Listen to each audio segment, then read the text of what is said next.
In this video, I'll be showing you an overview of Xinyan and why you should roll for her. I'll also be going over her skills, suitable weapons, recommended artifacts, and how you can correctly utilize her as a DPS. After studying her skills, I found very intriguing skills in her kit that will give you a big boost to your party. First, let's just talk about Xinyan and why you should roll for her. She looks cool, she's a Pyro Claymore character, and have shields. These are three very attractive packages in my opinion that can fill the void in your team. I wouldn't say she's a direct replacement of this guy or this guy in the same banner as her, but she does have some other useful quirks in her kit that makes rolling for her worth it, or as a Constellation prize if you didn't get him. Oh, by the way, I also have a guide here on another Constellation prize you might have gotten if you want to check it out, link here, and I also link it in the description below so you can check it out after the video. Alright, let's get to the main topic. When I first read Xinyan's skills, I found some unique passives and utilities that make her a very intriguing character to raise. First, let's take a look at her normal attack. It's basically the same as the other Claymore characters. Hit up to 4 consecutive strikes, pretty basic. Okay, one of the things I was referring to at the beginning of the videos that make her intriguing is her elemental skill. Xinyan brandishes her instrument dealing pyro damage on nearby enemies, and depending on how many enemies she hit with her skill, she gets a shield that have 3 different levels. At level 1, you have to hit 0 to 1 enemies, level 2 hitting 2 enemies, level 3 hitting 2 or more enemies. Her level 3 shield will also put a pyro dot on nearby enemies, doing pyro damage periodically. So every time you use your elemental skill, try to hit at least 3 or more enemies so you can apply a bonus pyro dot on the enemy. This however changes with her first ascension passive talent, which decreases the number of enemies the elemental skill must hit to trigger each level of shielding. In other words, you only need to hit 2 enemies in order to get the level 3 shield. In this next screen, I will show you how this works. Keep in mind that Xinyan's first passive talent is already factored in, so I only need to hit 2 enemies to get the level 3 shield. On the far left, I got the level 1 shield because I hit no enemies. The middle screen, I got level 2 because I hit 1. And the right screen, I got a level 3 shield since I hit 2 of them. Having to hit 2 enemies with her elemental skill is a little inconsistent in my opinion, because when you're up against a single boss, this skill would only be used as a defensive option rather than a mix of both. Another passive you get from her shield is an extra 15% physical damage bonus, as long as the shield is active, which can be utilized for herself or other characters in your party. Lastly, this shield also has the following special properties. When unleashed, it infuses Xinyan with Pyro, granting her a 250% damage absorption effectiveness against Pyro damage. This does not mean that the shield is only good for absorbing Pyro damage. It absorbs other elemental damage as well, but just takes more Pyro damage before breaking compared to the rest. I also want to add the shield strength skills with Xinyan's defense. The first thing that came into my mind is her shield in floor 10 of Spiral Abyss will be valued a lot. It would make clearing the floor a lot easier than ever before because of the sheer amount of Pyro damage you take on the floor. Next up, another interesting kit of Xinyan is her Elemental Burst, Rift Revolution. This skill will basically knock back smaller enemies and will deal physical damage first, followed by an explosion that will deal pyro damage. I just want to plug her C2 Constellation in here right now. What makes her an insane character at this point?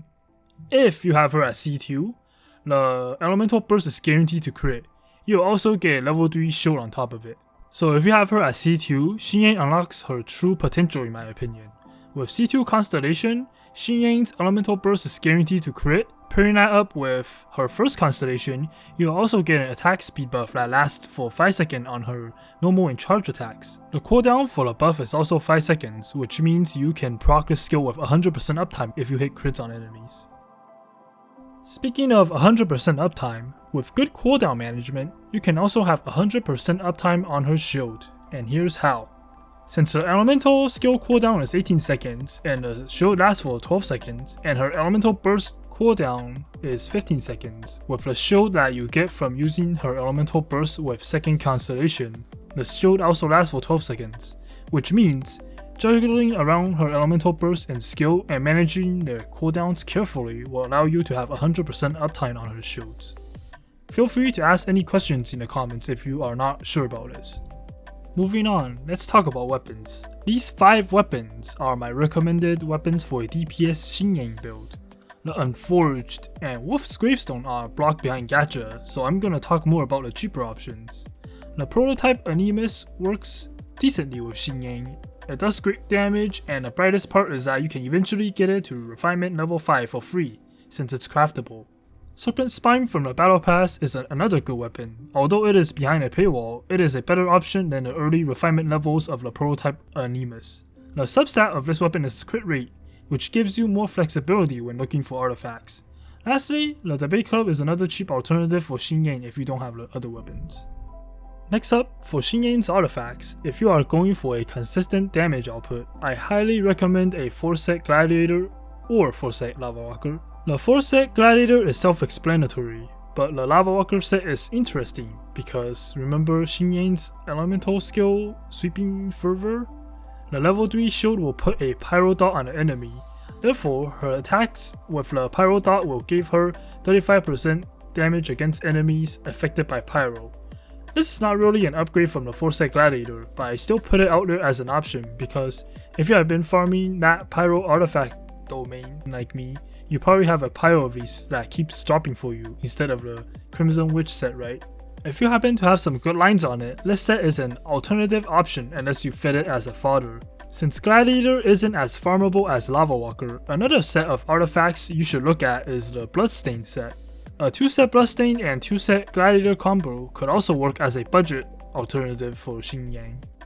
As always, because of RNG factors in the game, I will not suggest a set stat to aim for, but prioritizing attack, crit rate, and crit damage will never go wrong. And also keep defense in the back of your mind because the shield does scale with Xinyan's defense. If you have any questions about artifact stats, feel free to ask in the comments and I'll do my best to answer them. Overall, Xinyan is a great character to roll for if you need a Pyro Claymore damage dealer. She is already a great character with great skill sets, but if you want to maximize her potential, I suggest trying to get to C2. If you are rolling for Zhongli, you might be able to kill 2 birds in 1 stone. There is just one thing I have to bring up. Since Xinyan is primarily a physical DPS, she can't really take advantage of Superconduct, since her shield procs pyro damage periodically, which will be the main culprit behind Overload. Thank you guys for watching this video. I have a bunch of content planned out, so be sure to subscribe so you won't miss out.